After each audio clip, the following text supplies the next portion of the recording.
hello everyone, and welcome to our SWE Europe Inspiration session.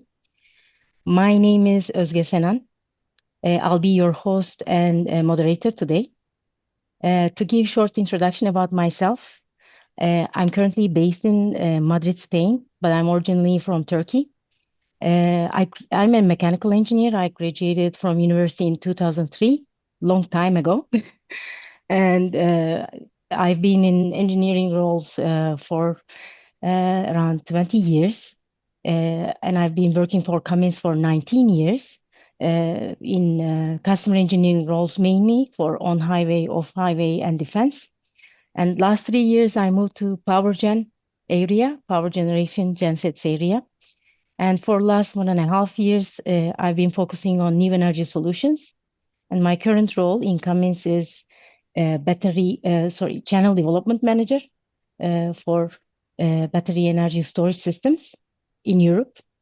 So welcome again. And for our session, we would like to focus on what does the future look like for those who will be creating it. So we would like to discuss the impact of AI and the other emerging technologies on the future of STEM careers. And those are largely driven by established leaders. But on the other hand, what do early stage professionals and those still studying think it means for their prospects? What are their views, align or contrast with professionals in the corporate world? So I would like to introduce our panelists. Bronagh McMullan, she's a territory sales engineer in Henkel Ireland Distribution Ltd. Hi, Bronagh. Hey, Ozge, how are you? Good, thank you. Great to see you. And our second panelist is Kaoutar El Bachiri. She's last year student in embedded systems program in Polytech Lille. Hi, everyone. Hi, Kaoutar. Thank you very much for joining and having this session with us. So to learn more about their backgrounds, you can refer to the link in the chat. As we go through the session, feel free to share your questions for us, please, as well as your comments, experiences, and ideas in the chat. And after the panel, we'll have a live Q&A session to address your questions and remarks, and then we will move to the breakout rooms. So you can exchange your ideas during that session. Okay, so let's get started. Let's start by providing some context on our speakers and learning about what they studied and what they are currently focused on. So, Bronagh, would you like to start first? Yeah, sure. Hi, everyone. My name's Bronagh McMullan. I work for Henkel. I am from the north of Ireland, but I live in Dublin at the moment. I studied chemistry with biophysical chemistry and then started my career in Henkel as an R&D chemist, where I worked on some of the hero products for them, improving health and safety and things like that. And then I changed to my current role. So currently I'm a sales engineer. So I work with the customers who use our products. And yeah, the idea is to support them technically, provide technical support. And yeah, that's what I'm currently doing. I've been in Henkel for 4 years. So I don't like to use the word career because it's not very long yet. But yeah, so I mean, I've been a year and a half in R&D and then almost 3 years as a sales engineer. So is that enough background, Ozge? Great. Thank you, Bronagh. Thank you very No much. problem. Kaoutar. So hello, everyone, again. My name is Kaoutar El Bachiri, and I'm a final year student in engineering at Polytech Lille, which is an engineering school in the north of France. I'm focusing on embedded systems, but it's a very hands-on approach to embedded systems. We do electronics as much as we do computer science programming, cybersecurity. It's a very, very complex, well, complete mainly course of study. What I'm focused on right now is my internship. I am actually working on a GPS tracking and protection project. And in the meantime, I am also focusing on the building of the SWE student affiliation that I have founded here in France. So it's the first one, and I'm very proud of it. Is Well that done. enough? That's good. That's great. Thank you so much for your introductions. So I would like to start with a question. I think we all agree there is an incredibly fast rate of change and innovation at the moment. So I'd Mm. love to hear what you think are the essential skills today and how you think that will evolve in the next few years. Who would like Uh, to take that? I could, if you. Go Go ahead. on, Qatar. Well, I think there are a couple of things that we need to be able to do as STEM women, especially working in STEM careers. The first one would be to learn how to learn efficiently, because I believe that, as you said, the fact that technologies are very quick to evolve nowadays, we need to be able to learn how to use them very fast because they change very fast. And I think that we're kind of in a transition where we can see that many people are very confused with, with some technologies, like such as AI or different tools that are emerging. So I think it's the most important one amongst different things, such as communication, being able to communicate complex ideas to people that are not in the technical part of this idea. And yeah, that's probably what I like about this question. Yeah. What do you Yeah, I think, agree. I Bronagh? mean, Mm, yeah. I mean, I think the only certainty in any STEM career is change. I work for a large company, and it's one of the things we kind of learned from the start as well is that if you'd like to, stay in this company, change is inevitable and you will have to become comfortable with change. So I think resilience will be a really, really important one for young graduates because they're going to have to learn that your role will not stay the same. It will change. Companies move, companies change. STEM companies are generally, quite large. They evolve with the times so that, the roles that we have today will be different roles in the future. And I think absolutely what you said, Kaoutar, from the start, even there are so many different softwares we've had to learn to use and programs. Um, you know, and I think they will only evolve and change more. And I think that will be probably one of the most attractive things as an employer if they're going to employ someone is that someone is resilient to change. They're able to move with the times and they can learn quickly because, as we well know, there's a new technology out every year. A couple of years ago, no one knew the word ChatGPT, whereas now my 65-year-old father is able to use it.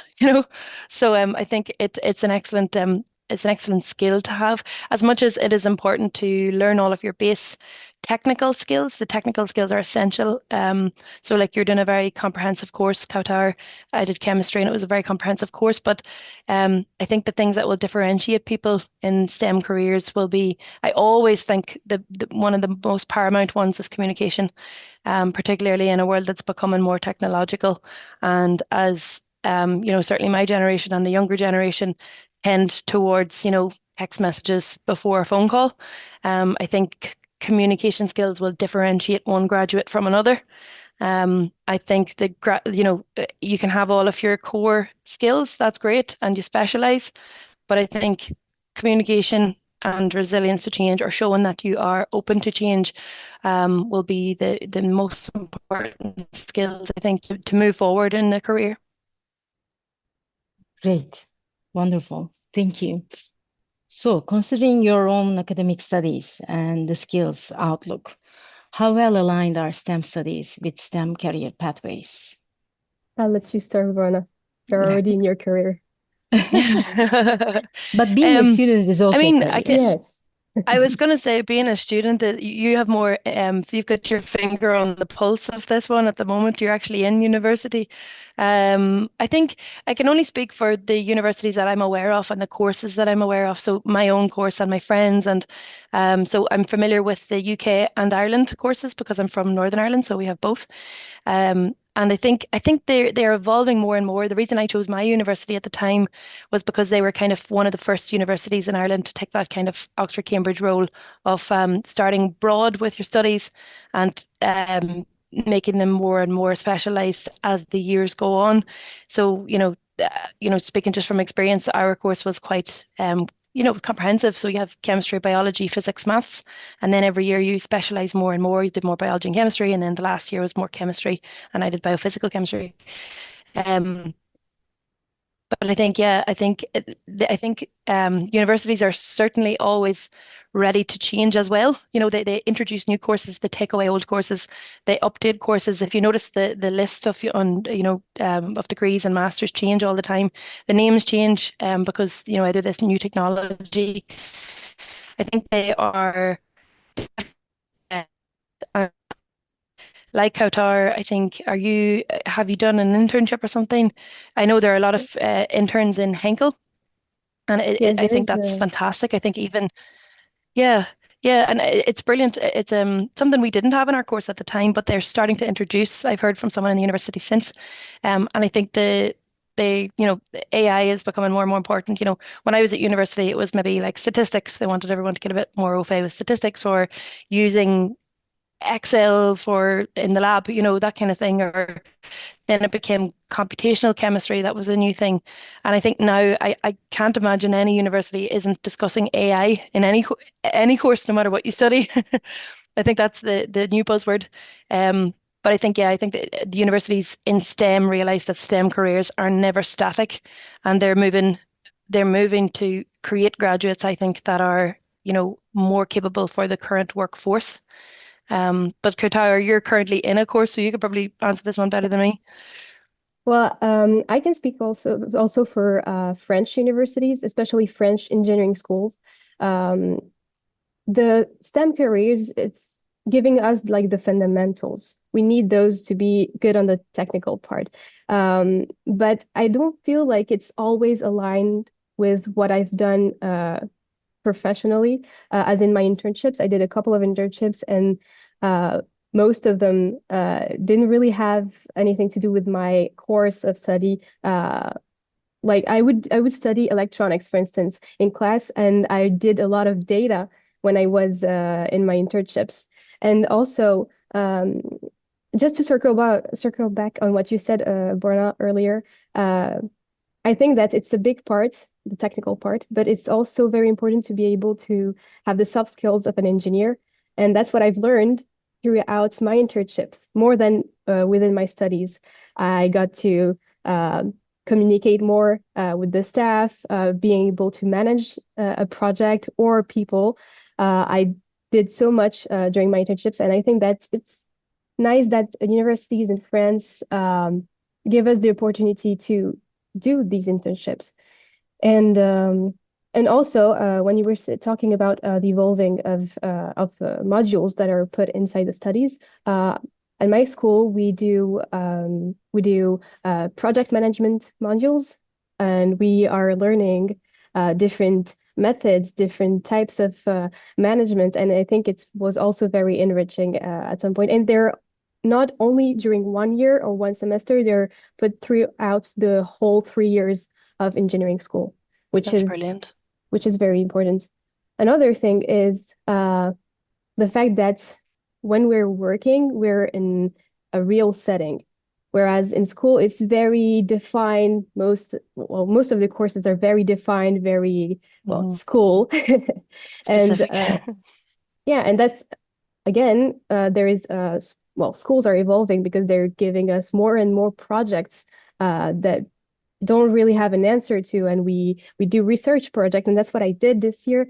I enrolled into engineering project, final year study project, and it gave me maybe a sight on how to work by myself, how to be able to manage my own project, plan everything, and I think that's 50 years ago, it wasn't probably the same when the school started. So I think it's very nice that schools evolve like this so that we can be Yeah. more aligned with careers in STEM.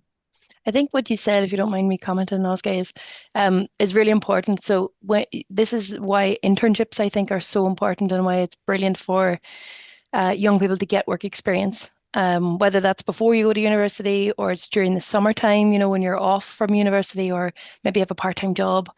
It's so, so important to have that experience because everything in university is so sanitary. You go into the lab and the lab techs have maybe put out all the chemicals you need for the day and you're using very small amounts and all the equipment is set up because they're trying to, teach you so much in a 3 hour or 2 hour slot.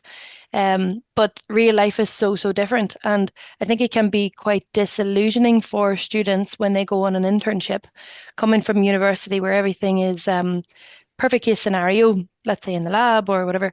And also you're learning so many very specific things because you do need that background. You need the technical background. You really need to understand those concepts. And sometimes you're deep in a quantum mechanics equation thinking, I will never need this in life, unless I'm going to go do computational chemistry or something. I will never need this. Well, when am I going to need this? But the overarching themes of what you've learned in that module will stay with you, even if it's not the fine details of the equation. So that will stay with you throughout your career, which is really, really important. But also, I think, like I always say to any interns that, are in Henkel, that come into Henkel, I say, first of all, don't worry if your first couple of weeks are a little bit, you know, scary, a little bit up and down, a little come see, come sack Kaoutar. But, that's totally normal. It takes a while for things to settle. You've so much to learn, you're so overwhelmed, and everything that you're learning to do in that job, in that role, is one tiny part of a massive organization. So it's very specific and it takes a long time to learn. Like the girls on the call will know when we started, you have to get trained in all the equipment before you're allowed to do it and you have to sign in. And there are so many steps to get settled in the role that it can be, you can feel a little bit wobbly about why am I here? Why did I choose this internship? I'm in the wrong company. I'm doing something that is not related to my course. It's not related to what I want to do. I would never, ever worry about that because the skills that you're learning, even if it's doing something that you don't want to do, is very important and it's a transferable skill and it's a skill you can take with you because one, it's just as important to know what you don't want to do as to what you do want to do. So I used to work in an accountancy firm during the summertime because just a family friend asked if I would. And the end of it, I learned that I do not want to be an accountant. But that was very valuable information for me to know. So I know where this is what I like and this is what I don't like. That's a very important thing to know for your career. So going forward, where this is the kind of role I would like to have, and these are the kind of roles that I don't think I would be able to put my best foot forward in. But I think that's really, really important is when, learn and say something, doing something you don't exactly want to do, but you have to do. That builds resilience, because it doesn't matter what job you have, even if it's your perfect dream job, there will still be parts of it you don't like. That's normal. That's so fine. And then secondly, I wouldn't worry if you're learning the skills that you think are absolutely irrelevant to your career or to where you want to go. You are still learning skills as long as you're constantly learning, and you will be if you're in an internship and you've got a good mentor, or as long as you're open to learning and you're constantly learning new skills, they will crop up again somewhere in your life and you will use them. And I wouldn't be worried about if it's not completely relevant because it's very difficult. I know from my friends and everyone that wanted to do an internship, it's very difficult to get the perfect internship, your perfect place. But if you get any internship, it's excellent because it teaches you so much about professional life and resilience and all of that. It's really important. Yeah, I think it's very important. And it's also for my first internship, I was in at GSK. Mm, And so it wasn't really my field at first, but I was going to do yes. data over there. And which was, I think it really surprised me at first because I was coming out of school and we had to do 1 week of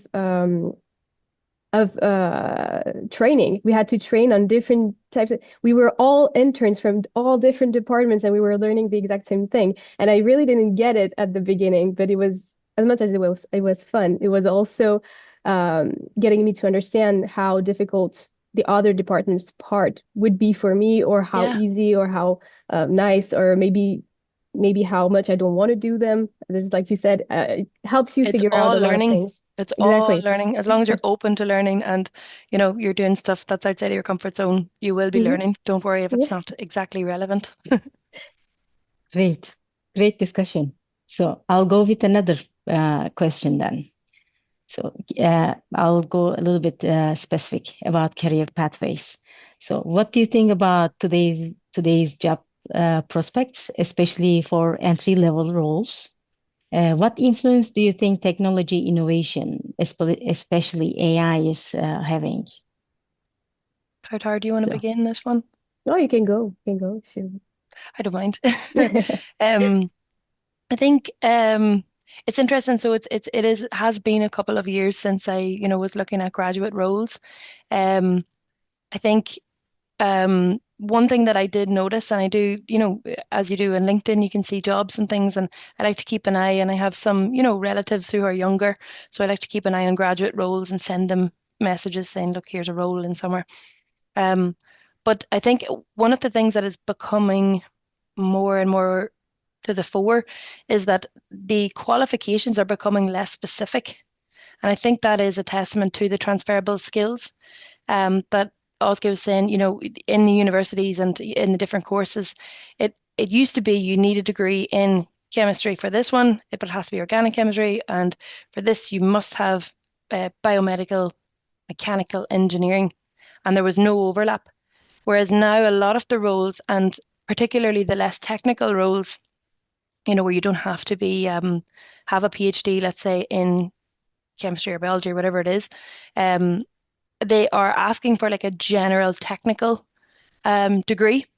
So a lot of the different roles, particularly as you move on in a business, say you wanted to leave a technical role and move into something different, they do ask for a technical degree, but it's less specific. And I find a lot of the jobs coming out now, there obviously are groups of, let's say if it was something totally different and they want law or account management or economics or something. But for the technical ones, it would say, a degree in engineering slash chemistry slash physics slash some other cognate discipline, because they know that those skills are quite transferable and the role that you're actually going to do in the job won't necessarily be exactly extracted from those courses. It'll be something totally new. And they know that if you have a degree in one of those and you're open to learning, they can teach you the new skills that you need. Because essentially, we all learn, most of us, when we go into a technical role, learn completely new skills.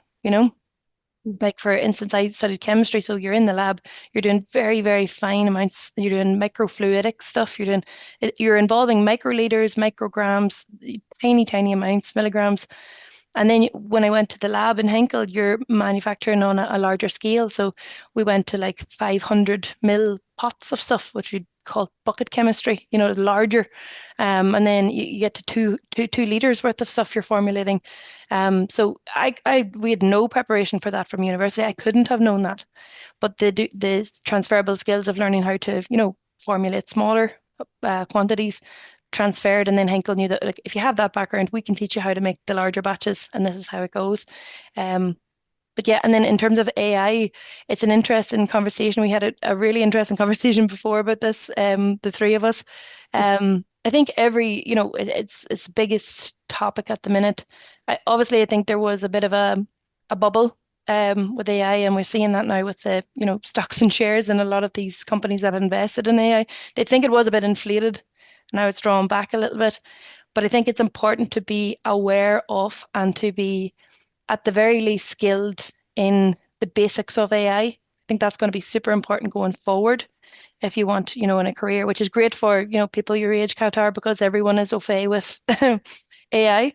But I think one of the things I would be, um, what's the word? I'd be just wary of. I know a lot of companies are looking at AI as a means of improving productivity, which is fantastic. I think it can actually have such wonderful um, add-ons to a business. It can really improve efficiency and it can really take away a lot of the tedious work that you don't want to do. Use Copilot to search your emails for a specific report that you can't find, that kind of thing. Excellent. Taking notes, all that sort of thing. But I would never like to see it replace someone's work. And I know there is a lot of chat about, oh no, AI will not take any jobs, but it will just make the jobs that we currently have more efficient. I don't agree with that because I've already seen a lot of jobs disappear. I work with a lot of companies around Ireland, massive global multinational companies, medical device companies, whatnot. There absolutely are jobs that are not being replaced once those people retire. Maybe they're just doing mass layoffs. Definitely AI is playing a role in that because say, for instance, the person who does all the reports, financial reports, now instead of having someone who is really efficient in Excel, you can use AI to do that. So there will not be someone hired to replace the guy that leaves that does those reports. A lot of the companies that I go into to visit the customers, the middle-sized companies are, they have someone at a reception desk to greet you and to sign you in, give you safety gear, give you a talk, whatever. A lot of the larger companies are moving towards a digital sign-in. So I'll go in and put in my name, who I'm there to see, and it will shoot an email to Ozge and let her know that I'm here. So they'll come out and meet me, but it's very not one, it's more impersonal and it's not that fun to engage with that kind of an environment. But two, I think that's a really silly use of AI. You're taking away someone's job that previously was an admin staff. And I think the knock-on effects of the replacing of some of those jobs won't be experienced for a while. I think we'll feel them as secondary and tertiary effects later on when communities lose those kind of roles that have now been stripped out and replaced with AI. I do see it in companies like in Ireland, let's say, that are in the countryside and they're very proud of a company that they have, like a medical device company. It's the only company around and it employs a lot of the community. And then all of a sudden, someone comes in and says, have you ever thought about using a robot to do what all those guys are doing? And they're like, oh yeah, that would speed us up. We could do, faster. And then all of a sudden there's one robot arm doing the job of five people. And, that community loses five good salaries.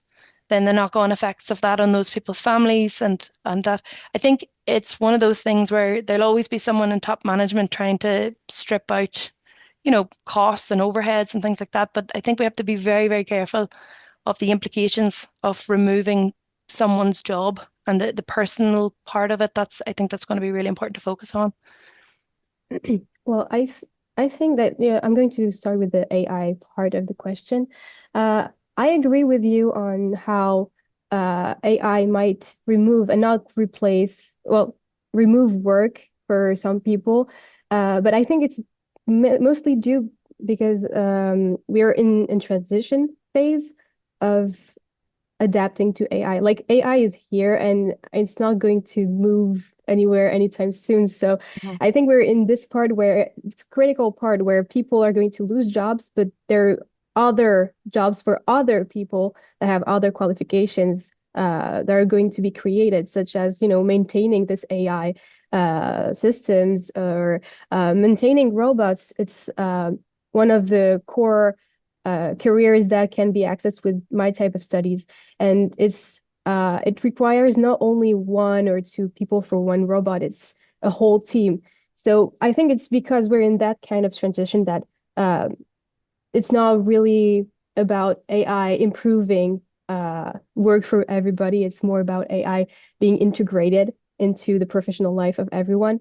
And that's why we were talking about how learning how to learn, learning how to get new skills. As you said, people can now have access to different studies, different courses online or wherever, and have new certifications and maybe update their professional life. And for the job prospect question, it was more about what you said earlier too. The fact that studies are not very specific anymore. They're not too specific. And this is what is nice, I think, with studies, is that I got to do data when I don't really do data within my studies. And even my even my studies have a title that is quite, wide. We have, as I said, electronics, computer science, programming. I do cybersecurity, but I do a lot of different things that can be applied to different types of careers. And I think that's what's very nice concerning the jobs prospects for my type of studies. But yeah, I think it's I think it's how everyone is going to use their studies to Yeah. acquire a certain type of job. For instance, some people want to be managers, some Yeah. people don't. And I think that's what one of the first questions that was asked within my first year of engineering school. We had this management module, and we didn't even know what we were going to do there. And the first question that the teacher asked was, who is willing to be a manager later? Who wants to manage teams? And surprisingly enough, maybe I would say 30% wanted to, Mm. and the rest did not want to. Mm. I think it's how you use your studies to orient your career and your job later I on. think that's a good message if there are any students on the call or anyone with young people trying to decide where to go with STEM. Just because I'm in and out of so many companies and I see the different roles that they have, one of the things I know is if you have a technical degree, so STEM degree in some capacity, the opportunities are so open. You know, you can go to management, you can go to any of those things, but equally, the best part of it is you can always still have your technical degree, so you can fall back on that if you want to, you know, if you for some reason you want to change, you want to go back, whatever. It's an excellent starting place for any career. It's technical because every company will have a technical aspect to it. You know, majority of companies, if they're manufacturing, if they're, you know, data, if they're some technology, majority of companies are based around some kind of technology. And I think if you have a technical background anywhere in STEM, you're good to go. And I think as well, just personally, I just see a lot of just what you said, Kaoutar. You need people to maintain the robots, you need people to maintain the machines. In the companies that I'm in, there are a lot of machines, a lot of automation lines. So anything technical, whether it's in some kind of, you know, it's an engineering space or the IT or the technology of some sort, I think that you're in a better place, let's say, if the market were to change or anything like that, because you will always need those people. You know, in STEM, I think the technicians are like the doctors. There will always be a job for the technicians. You know, it's brilliant. I think we have some technicians from Henkel on the call as well, and like the place couldn't operate without the technicians. So, you know, every single company has technicians who will keep the place running, and you need those people, not just technicians, it's maintenance engineers, reliability engineers, everything. But I mean, even if technology were to come in and you were worried about that, I would say some kind of a mechanical engineering, data, anything like that, you're kind of well set up, let's say, for a career. Great. I see we have a couple of questions in the chat, but before going into the questions, I also want to share one comment from my side based on my Yeah. 23 years of experience in STEM career as a mechanical engineer. I definitely agree. If you're from STEM, there are huge opportunities. You have Yeah. a very strong skill, definitely in your hand. And secondly, for the managerial role or to be a single contributor, whatever, this mindset changes. You may start as a very single engineer type of study Mm. employee, but when the time goes, when you work on the subject, then there can be a time comes Mm. saying, I want to do something different. I want to challenge myself in another area. I want to help other people. I want to do some more managerial leadership roles. That's a wonderful experience again. You do that. You may feel like, oh, that's not for me. You can still go back to single contributor role, your Exactly. scientific, your engineering role. Yeah. So having that flexibility is wonderful. And also, whatever you decide now, it will definitely change. And it's very Good. normal to change Yeah. in your career path. I just wanted to share that. Sorry to stop you. This was great discussion. But Yeah. let's take those questions from the audience. So we have a question from Kamal. How can industry help to integrate new talents? While technologies are evolving faster, does specific on-the-job training path remain relevant? How I can would say, industry help? Okay, well, you go. I'll just comment on this because I know that, right? So the role that I'm currently in, previously, like I'm the first female in the role that I'm in for as a sales engineer in UK Ireland in ACM, in the division I'm in. There's one other female as a sales engineer in the UK. And I know my manager anyway, he's an excellent ally for women in STEM and women in careers. He's brilliant. But I know he has been actively working very, very hard with, HR and everyone to try to um, strip the gender out of the descriptions for jobs, if you know what I mean. So there's a gender bias when you see um, certain jobs coming up. So they did a bit of research and they saw that things like, you know, there are words that are associated with let's say jobs that males would apply for over females. So they try to take the job description, even the job titles, and advertise them in a different way so that they get more females applying as well. Um, yeah, I think I think that's going to be really important going forward. And I think as well, I would say too, and I did, my manager was trying, he was looking at hiring other people and he was saying, we've got someone here that has this experience, someone here that has this experience. And I said, well, look, sometimes you have to hire on potential in someone.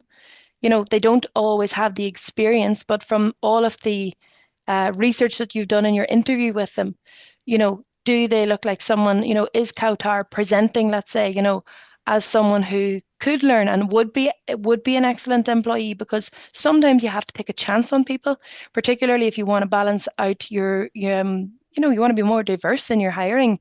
Sometimes you have to take a chance on people. They don't always have to be perfect.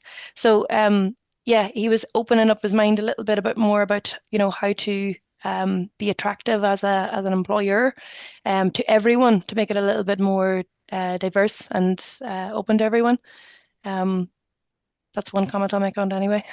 Yeah, I agree with you, especially because it is way easier now to implement micro learning, for instance, trainings, and again with AI, you can you can Yeah, use it you can. for training people so that they acquire the skills that you want them to have for a certain job.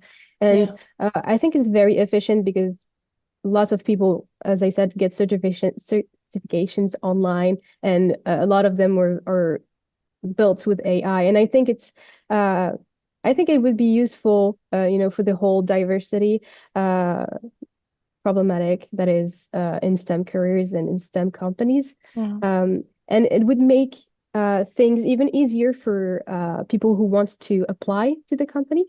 Because when you tell them that, oh, you need 10 skills, for instance, and they only have 5, they're not going to apply. But Particularly females.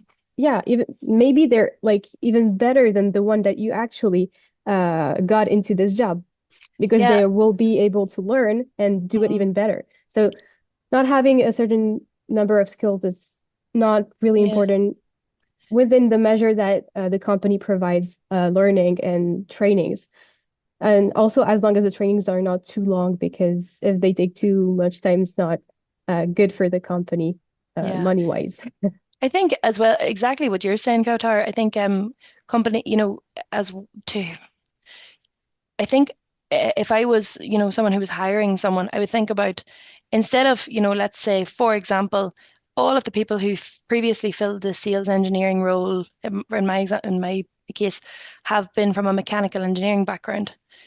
Well, the employer has to think about, well, just because this is the way it was done before and it's proven track record, what other ways can we do it that might improve it? Are we missing out on something? Could we hire someone from another technical background that's a little bit different, but we've never thought about it? So I came from a chemistry background.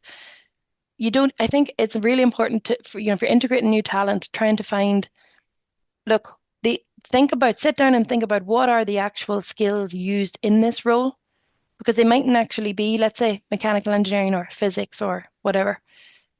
People could come from other backgrounds and have these skills, or they might learn them very quickly. So don't shut out any talent. So, like the way that a lot of roles are moving towards, someone from a science background slash, some cognate discipline, or physics slash engineering slash, can be something else. They're open to different backgrounds. And I think that's really, really important because as we see, the skills are so transferable. And when you get into your job, they're only going to teach you something totally different anyway.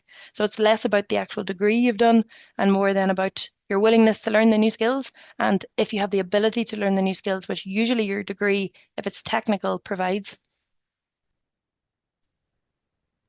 Great discussion, but I want to take another question before we go to breakout rooms. Okay, this question is from Hajar. I think it's also an important question. Has the rise of remote work and digital tools truly helped women advance in engineering, or has it simply created an additional mental load?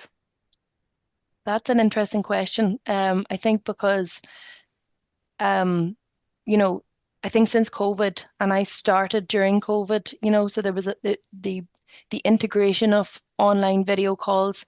It wasn't really a normal thing. Certainly, when I was finishing university, it became a thing because COVID was very much in full swing. When I started in Henkel, my colleagues told me we used to do this in a meeting room. Now we do it on Teams. This used to be like a call. Now it's on Teams. Teams became the new way of doing things. Or if you call someone, Zoom became the new way of doing things. Um, I think um, I think the advancement is excellent because I think, for one, personally, I think Teams and having video calls is a really efficient use of time. Sometimes it is not the one, sometimes it's not perfect. You do need that like casual conversation as well that you miss out on as well because no one wants to interrupt each other, or you can't necessarily turn to the person beside you and say, "Oh, how was your day?" and "How was yesterday?" blah blah blah. But I think for women, the remote working and the flexibility, I think that's incredible. And I think it cannot be understated how important that is for women because women have missed out on a lot of the career climbing opportunities and the career advancement opportunities because not all the time, but generally, and this is, statistic, they do tend to take on a lot of women tend to take on a lot of the family roles. They do a lot more of the labor to keep a house going and a lot of the mental load of looking after children and whatnot. What it means is they have lost a couple of years and, they're taking time out for maternity and they are at a disadvantage. And even so, the new statistics are showing that even though women in these very developed countries are as qualified as men and have all the skill set, they're still that little bit behind. And they reckon it's because they're missing that time that the men have, the full time at work. They've missed maybe 5 years if they took time out to have 3 children, or 2 children, whatever it is. And I think the flexibility is incredible for not just for women, for families. I see young dads at home now 1 or 2 days a week because it means that they can collect their children after school and things like that. I think it creates a lot more equity and equality in business because it means that people can participate in work and aren't limited by disabilities, by getting to work if that's a problem for them, by family life. These things don't hold them back because there are a lot of things in work that are quite arbitrary and they can be done with a laptop. So I think personally, I think it has helped.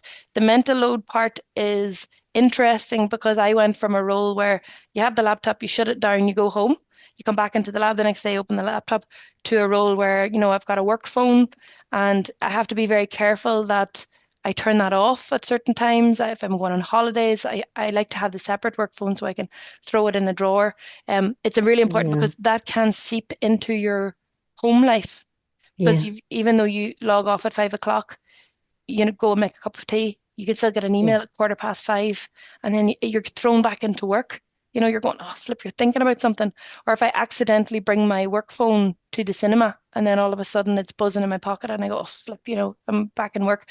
So I think it's really important to draw your boundaries if you are to do that. But I think absolutely, I think technology has advanced things for women. I think it Thank you. has. I think it has because as you said, many women are working are taking care of their children, and maybe working from home removes the travel, between home and work. So I think it's way easier, and also I think the problematic about work seeping into your home life, I think it's a bit more important than that because I know people that would be distracted by the mails, the notifications, and would say, "Oh, I'm going to get back to work and work through the night." I mean, that's Mm. possible. The fact that there is remote work is very good. It's a great opportunity, but I think, as you said, boundaries are very important, and people Yeah. have to set them because you And I cannot think work, yeah, not it's a work over responsibility of managers as well to enforce them. I've exactly. seen And for that, we yes. technically are supposed to log off everyone at like 5, 6 o'clock, whatever it is, Oh, and you have the Mm. right to do that in certain countries, but unless your manager's enforcing it, it can be hard to keep up. yeah. Great discussion.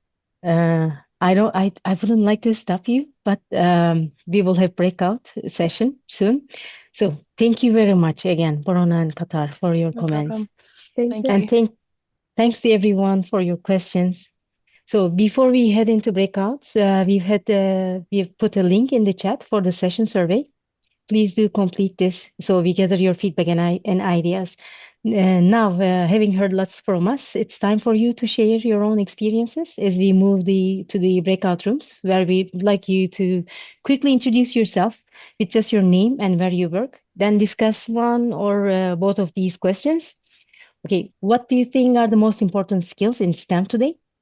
And the next one, what's your view on how STEM career pathways will evolve in the next few years? These are the informal conversations and they are not being recorded. So you'll get, and also you will get prompt to enter a room. So you just need to click OK. So have a great conversation. See you in a bit. Thank you. Okay, welcome back, everyone. Hope you had nice conversations. It was not enough for our breakout room, but it was great. So feel free to share key takeaways with the rest of us in the chat. And before we wrap up, I'd just like to remind everyone to fill in the survey. You can continue these conversations with the SWE community online. On 12th of March, at a virtual network session, it's a part of SWE's International Women's Day activities. You will see the link to that session. An in-person activity, we will have We Local in Dublin on 23rd and 24th of April.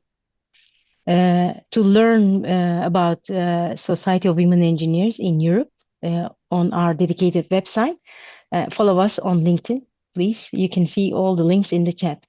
So thank you very much for your time. Thank you, Ozge, for hosting. Thank you very much, Qatar and Barona. Thank you so much. See Thanks, you. guys. See you later. Bye. Bye bye. Thank you. Bye bye.